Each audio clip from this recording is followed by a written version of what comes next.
Gravy எப்படி செய்கிறதுன்னு பார்க்க போகிறோங்க. நம்ம ஒரு பேனில் வந்துட்டு நல்லா சூடேறினதுக்கப்புறம் எண்ணெய் கொஞ்சம் ஊற்றிட்டு அதில் கடுகு கொஞ்சம் போட்டு தாளிக்க போகிறோங்க.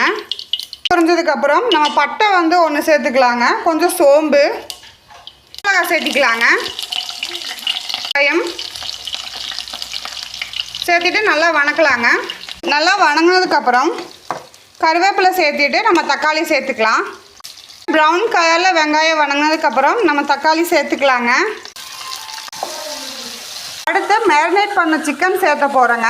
மேரினேட் பண்ணுறதுக்கு சிக்கனை நல்லா வாஷ் பண்ணிவிட்டு அதில் வந்துட்டு இஞ்சி பூண்டு பேஸ்ட்டு, ஒரு 1/2 ஸ்பூன் வந்துட்டு மிளகாத்தூள் சேர்த்திருக்கேங்க. அப்புறம் லைட்டாக மஞ்சத்தூள், தயிர் சேர்த்திருக்கேங்க. இப்போ இதை வந்து அது பேன்குள்ளே சேர்த்திக்கலாம்.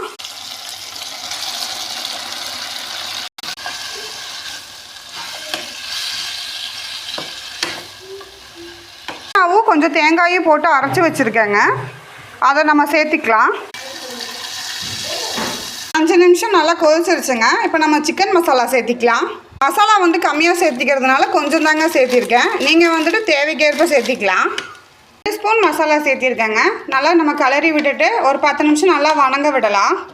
பண்ணும்போதே நான் கொஞ்சம் உப்பு போட்டிருக்கிறதுனால நீங்கள் இப்போ அளவு பார்த்துட்டு கொஞ்சம் 1 ஸ்பூன் உப்பு மட்டும் சேர்த்திக்கோங்க.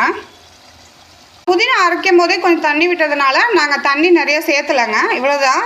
ஒரு 10 நிமிஷம் நல்லா வெந்ததுக்கு அப்புறம் நம்ம பார்க்கலாம். நம்ம சிக்கன் கிரேவி ரெடி ஆகிடுச்சுங்க. அவ்வளோதாங்க. தேங்க்யூ ஃபார் வாட்சிங். பிடிச்சிருந்தா லைக் பண்ணுங்கள், ஷேர் பண்ணுங்கள், மறக்காமல் சப்ஸ்கிரைப் பண்ணிடுங்க.